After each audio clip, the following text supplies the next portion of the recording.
ఏపీని దడపుట్టిస్తున్న తీవ్ర వాయుగుండం బలహీనపడి వాయుగుండంగా మారింది. ఇది మరింత బలహీనపడి అల్పపీడనంగా మారే అవకాశం ఉంది.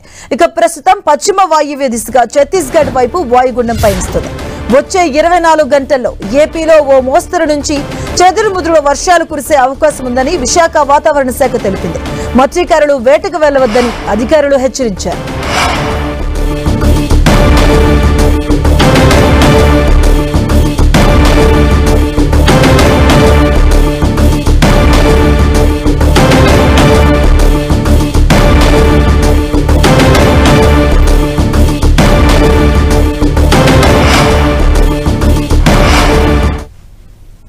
ఇదే అంశానికి సంబంధించిన పూర్తి అప్డేట్స్ మా కరెస్పాండెంట్ జార్జ్ అందిస్తారు. జార్జ్,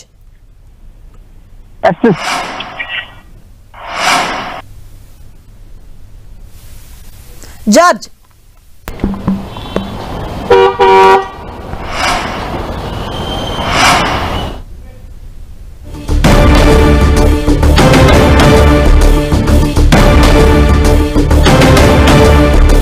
ఇదిగా వచ్చే 24 గంటల్లో ఏపీలో చెదురుమదురు వర్షాలు కురిసే అవకాశం ఉందని విశాఖ వాతావరణ శాఖ హెచ్చరించింది. వాయుగుండంగా మారి తీవ్ర వాయుగుండంగా మారే అవకాశం ఉంది. మరింత బలహీనపడి అల్పపీడనంగా మారే అవకాశం ఉన్న నేపథ్యంలో అటువైపు మత్స్యకారులు కూడా వేటకి వెళ్లవద్దంటూ అధికారులు హెచ్చరికలు జారీ చేశారు.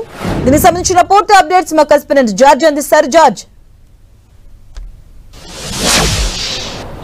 పశ్చిమ మధ్య బంగాళాఖాతంలో ఏర్పడిన తీవ్ర వాయుగుండంగా బలహీనపడింది. ఇది రాగల 6 గంటల్లోనే అంటే ఈ రోజు సాయంత్రం లోపే మరింత బలహీనపడి అల్పపీడనంగా మారే అవకాశాలు ఉన్నట్లు వాతావరణ శాఖ తెలిపింది. అయితే రాగల 24 గంటల పాటు ఉత్తర కోస్తాంధ్ర జిల్లాల్లో మోస్తారు నుంచి చెదురుమదురుగా వర్షాలు పడే అవకాశం ఉంది. కాబట్టి ప్రజలంతా కూడా అప్రమత్తంగా ఉండాలని చెప్తూ ఉన్నారు. అయితే మరొక వైపు ఈ తీవ్ర వాయుగుండం ప్రభావంతో మొత్తం ఉత్తరాంధ్ర జిల్లాలంతా కూడా అతలాకుతలమయ్యాయి. రాకపోకలన్నీ కూడా పూర్తిగా స్తంభించాయి. మొత్తం మీద అసలు ఎటువైపు నుంచి వెళ్లాలన్నా కానీ ప్రజలైతే రాకపోకలు సాగించాలంటే మాత్రం మొత్తం వాగులు వంకలు అన్నీ కూడా పొంగి పొరులుతూ ఉన్న నేపథ్యంలో వారి రాకపోకలకు మాత్రం తీవ్ర ఆటంకం అనేది ఏర్పడింది. మరొక వైపు చూసుకున్నట్లయితే కనుక అల్లూరి సీతారామరాజు జిల్లా ఈ తీవ్ర వాయుగుండానికి ముఖ్యంగా చాలా ఎఫెక్ట్ అయిందనే చెప్పుకోవాలి. అక్కడ కొండవాలు ప్రాంతం ఏదైతే ఉందో ఆ కొండవాలు ప్రాంతం ఏదైతే విరిగి పడిపోయాయి, ఆ కొండలు విరిగి పడిపోయిన నేపథ్యంలో ఇల్లు కూడా ధ్వంసం అవడం జరిగింది. దాంట్లో కొర్రా కుమారి అనే ఒక మహిళ సైతం కూడా మృతి చెందింది. 3 తీవ్ర గాయాలయ్యాయి.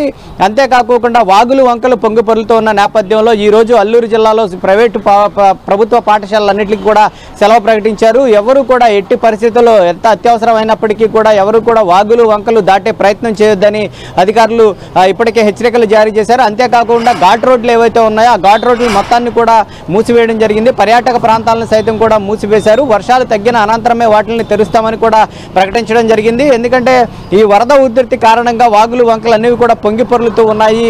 ఎవరన్నా వెళ్లాలన్నా రావాలన్నా కానీ ఆ వాగులో పొంగి ప్రవహిస్తూ ఉన్న నేపథ్యంలో అక్కడ ప్రమాదం పొంచి ఉంది.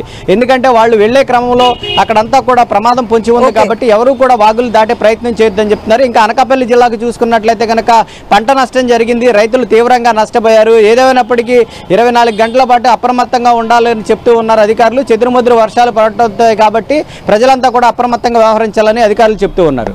Thank you George.